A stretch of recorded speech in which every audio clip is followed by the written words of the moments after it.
It's Tuesday afternoon, 4 p.m. in Switzerland, and it's Space Café Web Talk time. Our Space Café Web Talk, 33 minutes with Niels Eldering and René Olie, will begin soon. Thank you for joining us for our talk today about how to unlock our space potential with business education. We'd like to thank the Space for Business course created and conducted by the Hochschule St. Gallen, the Rotterdam School of Management, the Nova Business School, and supported by ESA Space Solutions. As always, we appreciate your participation and ongoing feedback. Any responses are very valuable for us and help us to improve. I'm Torsten Kriening, your host today, publisher of SpaceWatch.Global, and we are a Switzerland-based online platform for information in and about space and new space activities in a geopolitical context. I know many of you are already familiar with our website, our bi-weekly and daily newsletters, and the Space Café podcast. Our latest episode featured Elodie Viau, the Director of Communication of ESA, and I can say that already, she is Niels' boss. So check it out. It's an awesome conversation we had with her, and it's worth your time. We also keep our fan shop open online for you to support us actively and become a Space Watcher. The edition 1 has cool items for you, your friends, and the ones you love, and your support is needed. If you've missed any of our previous web talks, we have an archive available on our website in the events section and on YouTube. Just as a clear disclaimer, I'm also asked and accepted to contribute my knowledge to the Space for Business course later this year in St. Gallen. So, my guests today are very admirable figures in the world of space and business education. First, we have the head of Space Solutions section at the European Space Agency, Niels Eldering, and we are also joined by René Olie, the co-founder of the Space for Business program. With that, a very warm welcome to both of you, Niels and René. And let me introduce you briefly to our audience. Niels is the head of the Space Force. He is the head of the Space Solutions section within the Innovation and Venture Office at ESA, and together with his team, he is responsible for the ESA Space Solution Network, which comprises of the ESA BICs, the Business Incubation Centers, the ESA Technology Transfer Broker Network, and the ESA Business Application Ambassador platforms. Niels was also instrumental in the definition and setup of the ESA Business Incubation Strategy back in 2002. And together with his team, he continues to advance the technology transfer and the business incubation in Europe.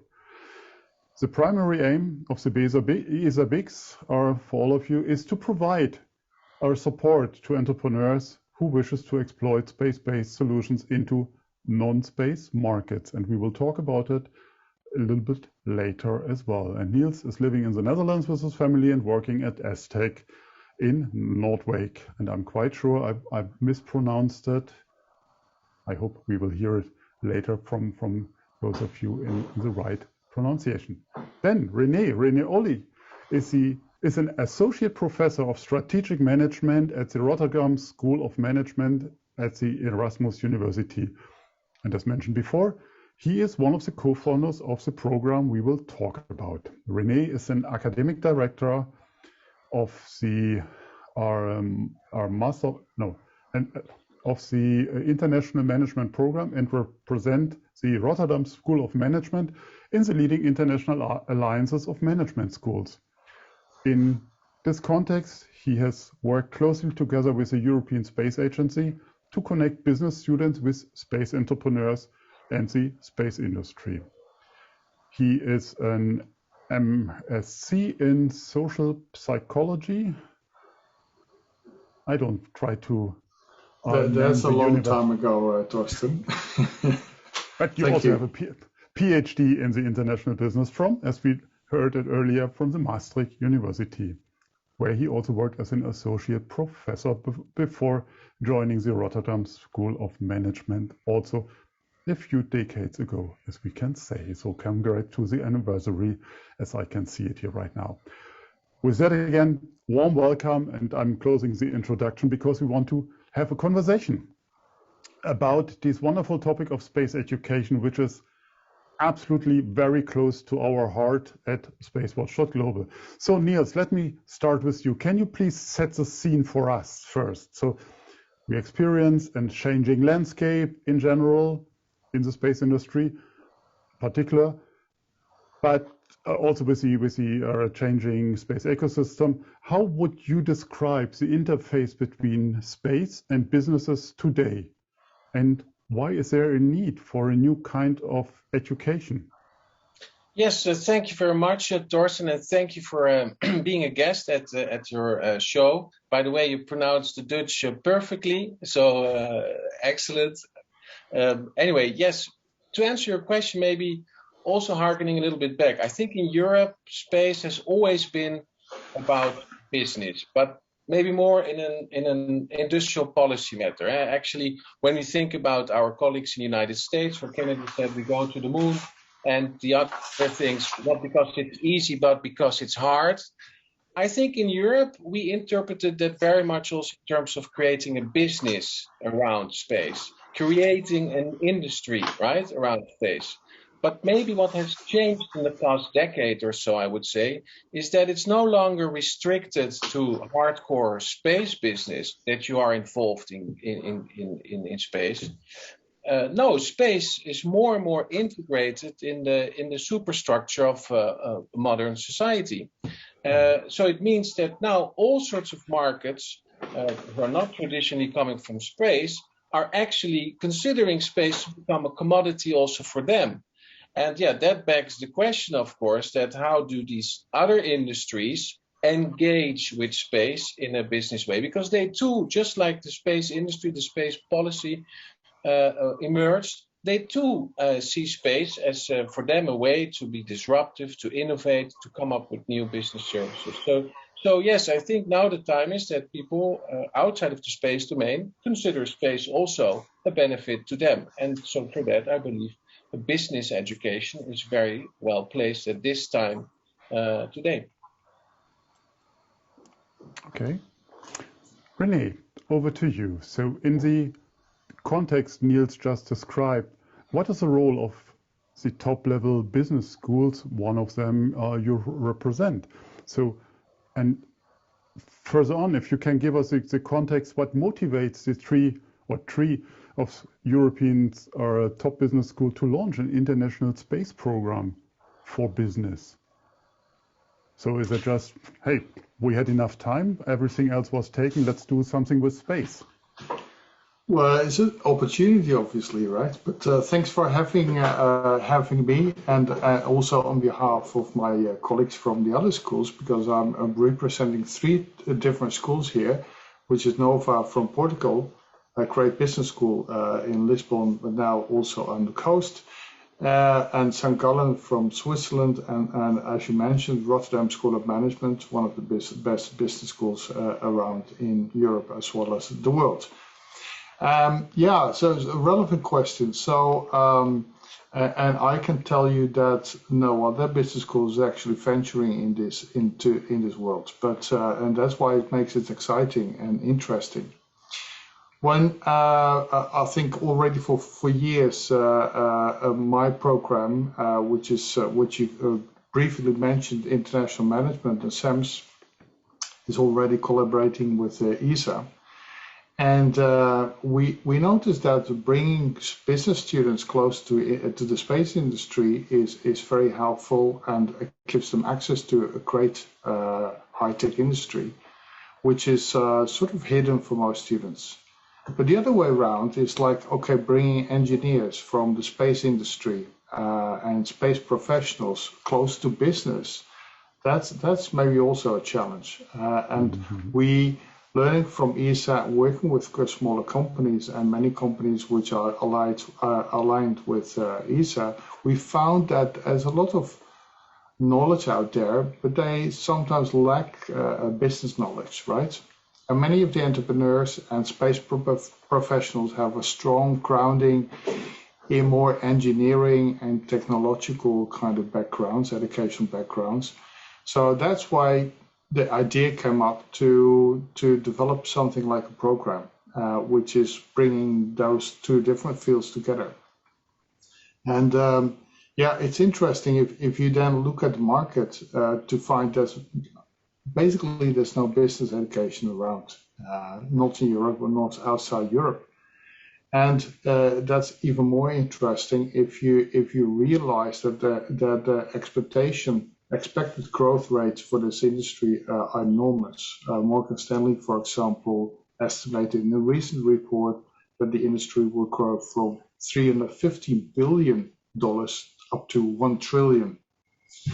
So very impressive. But of course, business schools are not here for the money, right? I mean, we're not just, we don't have shareholders where we have to invest. So we in the field of education, and we want to contribute and building an infrastructure. Now, if you look at Europe, for example, there's a great and growing emerging infrastructure in space, but what's lacking is sort of a business school contribution to this educational infrastructure. And that's why it's also important for 3 schools to join in. So we're building a little bit of substance, and we have some mass, some volume. And I think also for potential students, it's also interesting to go through a program, and it's not a course program, which is actually allows them to contact and access different hotspots of innovation and in the space sector. So it's in Portugal, part of the program. It's in St. Gallen, it's in Rotterdam, and finally in Noordwijk or Noordwijk, however you want to pronounce it, at the ESA location. And just might be a final one. I'll just tilt my head a little bit so you can see what's the background of my wallpaper. So it's a little bit of promotion for the new program. Absolutely, that's absolutely fair to mention that. That's the idea of this entire talk today, to give our audience an idea about this new course and also what makes it unique. So, Niels, based on your experience working in ESA or Space Solutions with the business incubator and your startup programs and these various programs, so what is needed today to foster new business models, especially here in Europe? I mean, we all are trained to look over the pond and say, wow, the grass is greener on the other side, and see what all of them are in the US are created, especially in terms of space. So where does it come from? I mean, just on that note, I mean, yesterday I had the opportunity to be eyewitness at a press conference where a new German initiative for a spaceport in the North Sea was launched, and they created a number of MOUs with new launcher companies. So there's an infrastructure which seems for me to be growing. So, but how do you see that from the ESA side? I know that was a long question and long monologue. Yes, and it provokes a lot of answers. That's a very good question, I think. I had to boil it down to say, okay, so you know, how are we in Europe dealing with new business models? So how does it work? So maybe I have 2 parts of the answer. First, on that, I do believe that, yeah, if you look over the pond, you can say, wow, look at all this entrepreneurship in space. And I think the question we are already asking ourselves, and to my opinion, quite successfully in Europe, is, okay, but what do you do with space?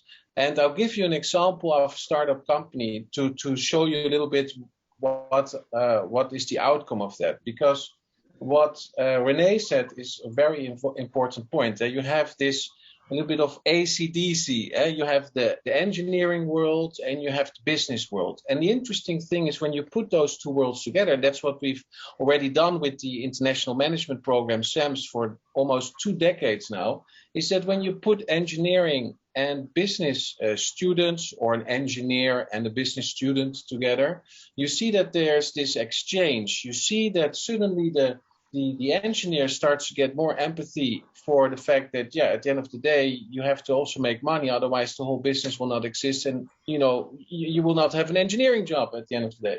And on the other hand, also for the business people, it's important to know about the state of the art, the technology, which can then open up possibilities on the market you have not yet before. So this exposure between the two worlds is, I think, where really also the opportunity lies, and which is also the bread and butter of technology transfer and business incubation. Now, to give you an example, for instance, we have a company which it's called Building Radar, and they came up with an algorithm which can analyze Earth observation pictures all over the world. And so you're not restricted to a very geographical place because you have access to all of the world in terms of Earth observation. And this algorithm is able to detect construction sites. And after a while, the algorithm can calculate when that construction site in an urban area of a big office building or whatsoever comes to completion. So this is an interesting piece of information. So of course, traditionally you would think, okay, this is for urban planning, a nice tool, right? But the business-minded people, entrepreneurs, and they are looking at it differently. No, wait a minute, I have here a value proposition. And so the main customer basically are carpenters, office furniture companies who can then timely issue an offer to these project developers. So it's a complete different way of looking at space. It becomes something which has to be tradable, which has to be a business case, which has to have growth potential. So, as I said, space is more and more integrated in the superstructure of modern life. And you see that entrepreneurs, but also decision makers in existing businesses are going to take that commodity to turn it into a business proposition. So and I believe that the good thing about this course is that we expose space to those decision makers in all kinds of market, both upstream and downstream, and at the same time offer, of course, compelling cases in other sectors of industry, and so that all industry, space and non-space, can learn from each other for their respective markets. One challenge many of these startups are that potentially are also part of the incubation centers you have, are that they get grants, they have great ideas, they have wonderful visions, and then where's the customer? So this business thinking, the business acumen is obviously something what is lacking with a number of them. So René, startups, as we just mentioned, are a super great foundation and the driver of innovation.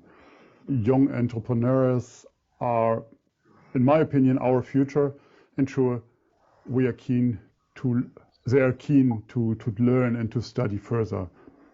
Many of them, my experience, coming directly from universities. So, but how can you with your course address current decision makers, people which are not doing space and not are in love with space, are in their businesses in top level positions already? So business leaders, politicians even, or policy makers, so from other areas. So how do you engage them? Is that the right course for them? That is an interesting question. We would love to see that as well. Let me go back to the entrepreneurs, right? So it's not only entrepreneurs which we try to target, also people working as managers and professionals in larger companies. Entrepreneurs obviously face challenges like, okay, we talk a lot about technological readiness in the sector, but obviously these people also have to and they fall very much in love with their technology. But in the end, it's the market who decides. So I think this market thinking is very important to many entrepreneurs. But if you look at other companies which are a little bit bigger and been around already for a long time, they faced a situation that they grow a little bit stale in the saddle, and they are unable to grow and scale up.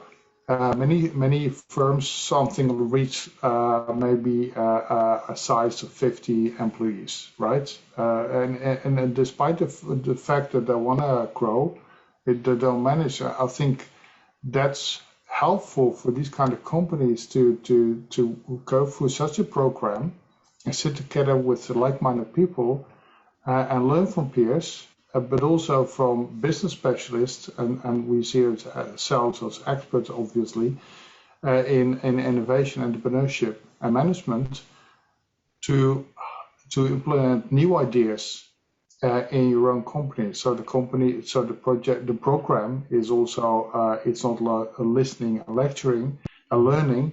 It's very much applying these insights to your company right away. So we also have a training program, a module alongside the normal trajectory. Now, how can we reach the other sector? I think obviously other business, non-space, can benefit a lot from space industry, because it provides a lot of opportunities and even more. And you can see that from Tesla and the founder of Tesla, who's actually launching a lot of satellites just to make sure that you can have the self-driving vehicle in the future. So automotive companies now looking more for the space technology to realize their strategic ambitions. Now, many more companies will realize that space may be a solution, at least, and if they want to compete in the long run and come up with develop sustainable business models, they have to turn to also integrate the space technology into the business models. Now, these people usually don't have limited understanding of the space industry, and these companies can also join us because we offer obviously an in-depth exploration of the space industry and its opportunities and challenges. Got it, understood. So, Niels, coming back to you, I mean, any course, any education or system, any education program conducts knowledge, and that is the content, the magic behind it. But what many of us as alumni already experienced were the power of networking.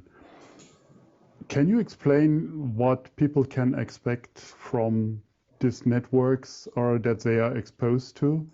I mean, do they all get a free ride at ESA BIC or after this kind of course? Or so what is in before we talking about what is unique on this course?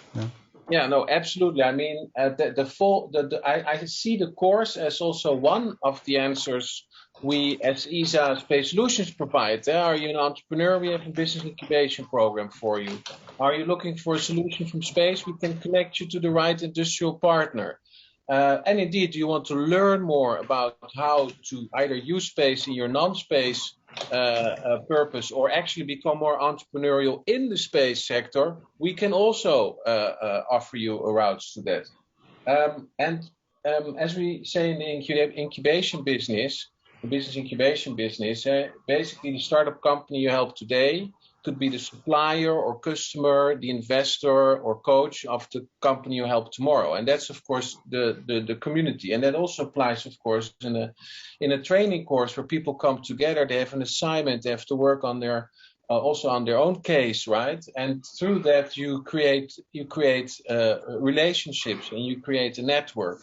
But indeed, the network doesn't restrict itself to only the course, I would say. No, the course is interwoven also with practices and experiences from our ESA Business Incubation Centers and the Space Solution Network as a whole. And there's something also fascinating about, and I think I'm speaking to the right audience here, is that you were saying that in your previous question, well, actually you will be amazed how inclusive space is. Even people who have never been in touch with space, the moment they hear space, they're interested.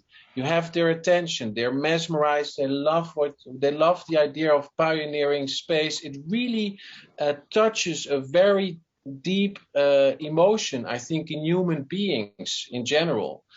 So I would say, particularly in my work, I encounter a lot of people who have not been exposed to space at all. And they all immediately have a passion. They love to be part of the game. And so, I think the space community is much bigger than we all realize. I think it's the Earth community, which is the space community. And so that also applies to business, right? Because, also business people, they all immediately have their attention when you give them examples from space or you have a discussion about space. So it's very accessible. As the old saying goes, everyone loves dinosaurs and space. So you can't go wrong with that. René, would you like to add a bit more on the networking opportunity that the students will have? Because I mean, representing now the three big business schools, does people are invited to these alumni networks as well, or so how will somebody finalizing this course or will be treated then later on? Yeah, I mean, I think SEMS, for example, which I'm also involved in, has a great alumni network, and I know from experience how important that is to everyone to be connected and to stay connected. So, well, we, as I mentioned earlier, I think we as business schools have a sort of a long-term goal and contribute to an educational infrastructure in space industry in Europe. So doing so, you build connections over a longer period. So yeah, we definitely want to build connections, strong connections, and build a community around this program where people who have been alumnus from the program actually will be invited also in the long run for new events and join in for conversations with new participants. Yeah, that's a very short answer to your question. No, that's fine. Let's dig into this course. What people can expect. What makes this course unique? Can you tell us a bit more about the course structure and again what students can expect? So also Jonathan asked this question: how does this new program compare with other space programs? Yeah, ISU, for example. I didn't say that. No, it's in the Q&A. Now, ISU is a well-respected player in the business, and many people. It's interesting. Many people went to have two courses at ISU.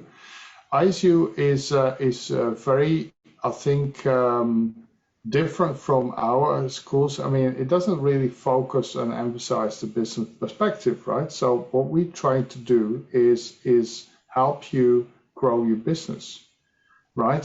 So it's from a business perspective.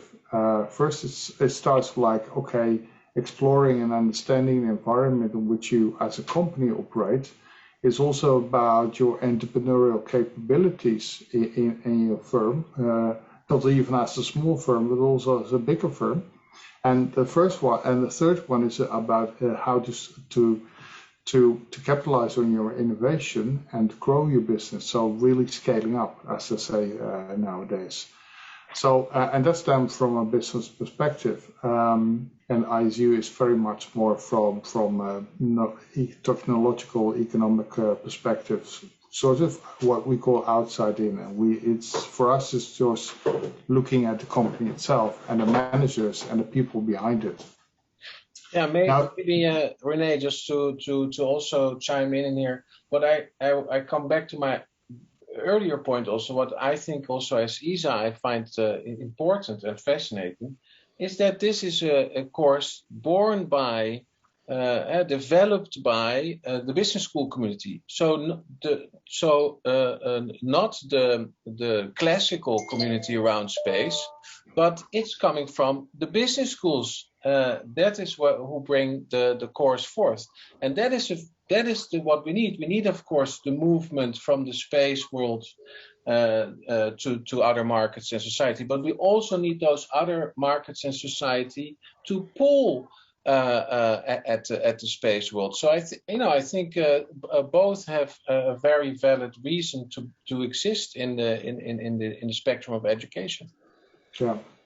Let me go back to your original question, sort of the layout of the program. So actually it's a program in 4 different locations. So students will start, we call them students, but participants.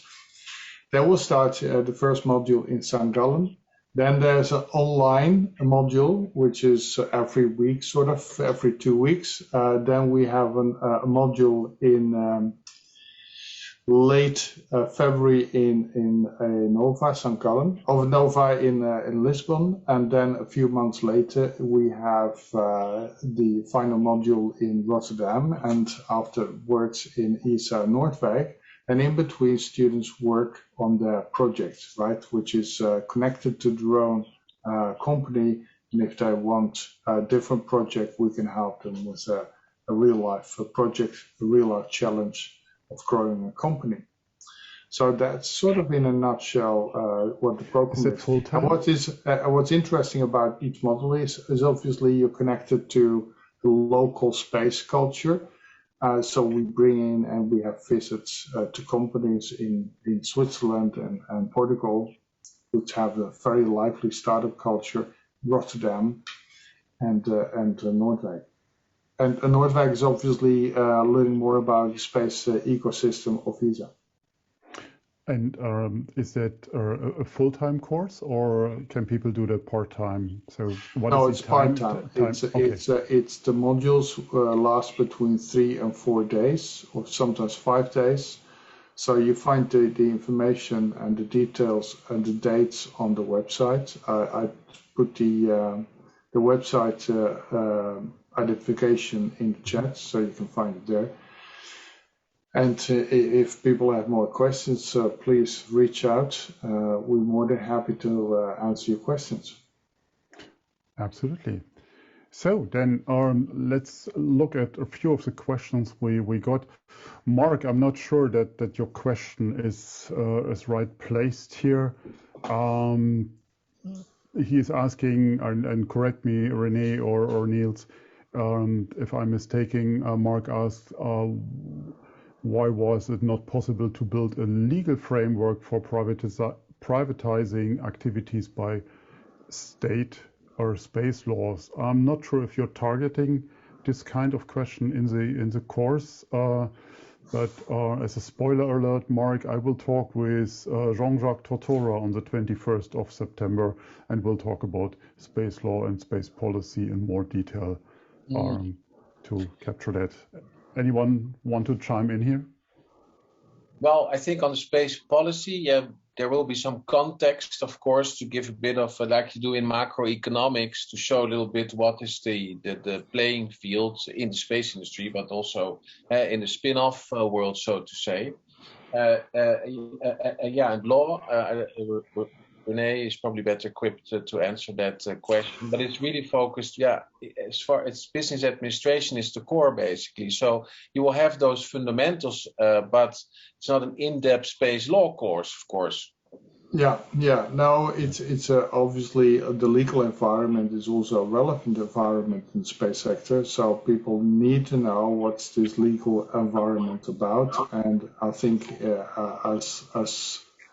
we will definitely touch upon it, but again, it's one of the many areas and domains which you can integrate in understanding a little bit more about the context in which space companies operate. Yeah, in particular, because it also relates to entrepreneurship, right? As an entrepreneur, which is akin to business administration, actually, you have to be the generalist amongst the specialists. So you need to know the context and the things which are important. But then the big question is, how in that field are you going to build carve out a business or a whole company out for yourself? Got it. I think Mark put this remark into the Q&A. He was looking for the foundation for the legal framework, what allows company to flourish. And it's a discussion we have here in Germany within non-existing space law, with a space strategy which is dated or 12 years back, and things like that that is driving us. Another question, how can people get engaged? So Susanne asked, how can she get involved in startups as an advisor? And I think that goes more to Niels. She has a PhD in mechanical engineering and MBA in 25 years in experience in aerospace and energy, and she loves to support startups as an advisor. Anything you can point her to? Well, in general, of course, each of our ESA Business Incubation Centers, and we have about 66 locations in Europe where we are active, of course, they reside in an ecosystem where you also have support mechanisms like advisors, Chamber of Commerce, coaches, things like that. That's definitely a way where Susanna is, where's the nearby ESA BIC, and talk with the local manager there. But I mean, what is interesting, of course, also of this course is that a lot of people also we expect on the higher executive level who are participating, they also are going to be exposed to our ESA BIC community. And there could be, of course, a nice click where you say, wait a minute, I really would love to continue to work with this startup company, for instance. We have the example with the SAMS program, where we actually have several students which are now a co-CEO in one of our startup companies because of the exposure they had in a kind of an educational experience with our startup community. So, that's also a great way to get in touch with our community. And that's also what you were talking about, Torsten. At the end of the day, it's about the space solutions community. That's why we're joining also in this initiative, because we want that our startups are exposed to the participants to the training course, and at the same time that the participant of the training course is also exposed to our startup companies. Great. Yeah.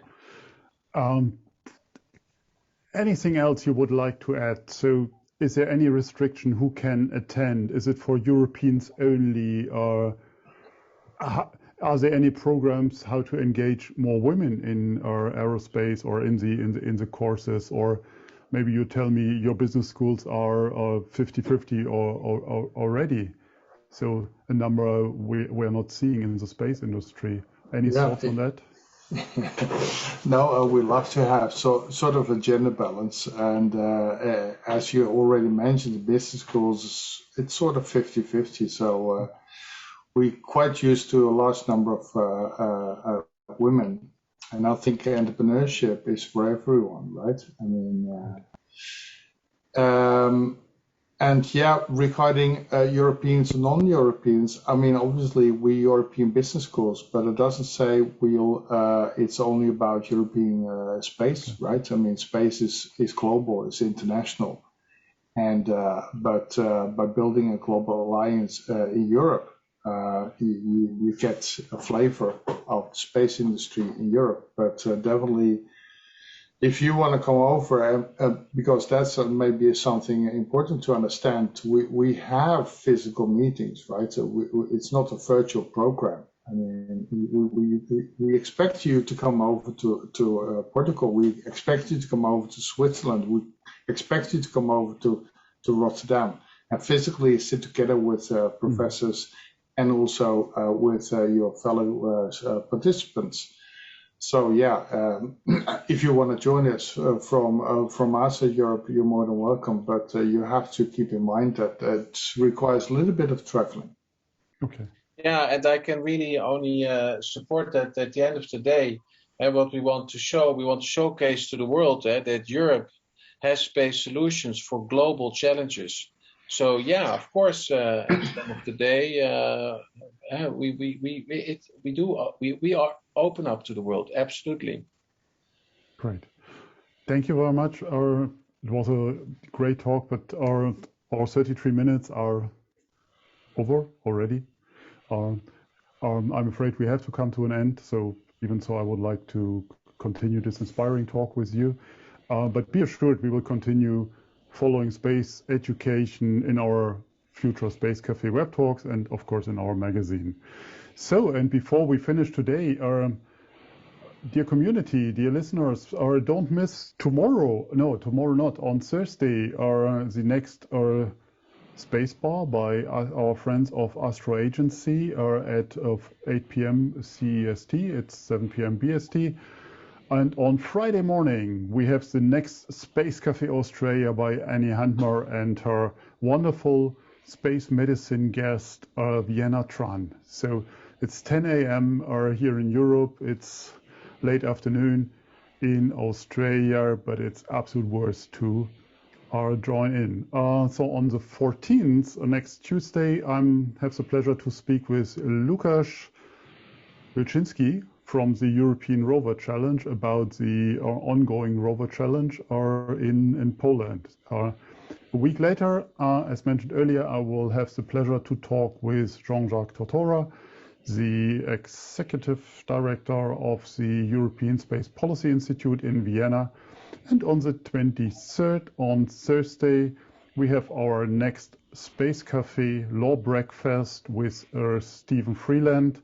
Again, it's also in the morning hours here in Europe because he runs that from Sydney in Australia. All the events are going to be online on Eventbrite or are there already. As always, we would like to hear your feedback, so please check in with us on Twitter, Facebook, or LinkedIn. Don't forget to sign up to our daily or bi-weekly newsletters, and if you like to treat yourself with something special, become a Space Watcher today. Your support will help us, not lead us. It is needed and will help us. So take your credit card and visit our fan shop at shop.SpaceWatch.Global. It can't be easier. So thank you all very much for your interest today. Thank you, Niels and René, for this inspiring talk and being my guests. And thanks again to this entire team behind the scenes for doing their great job week by week again. So I hope you all will stay safe and stay healthy. Thanks for joining. Hope to see you next week or later this week. In the meantime, visit our website, follow us on social media, and don't forget, become a Space Watcher. Thank you very much.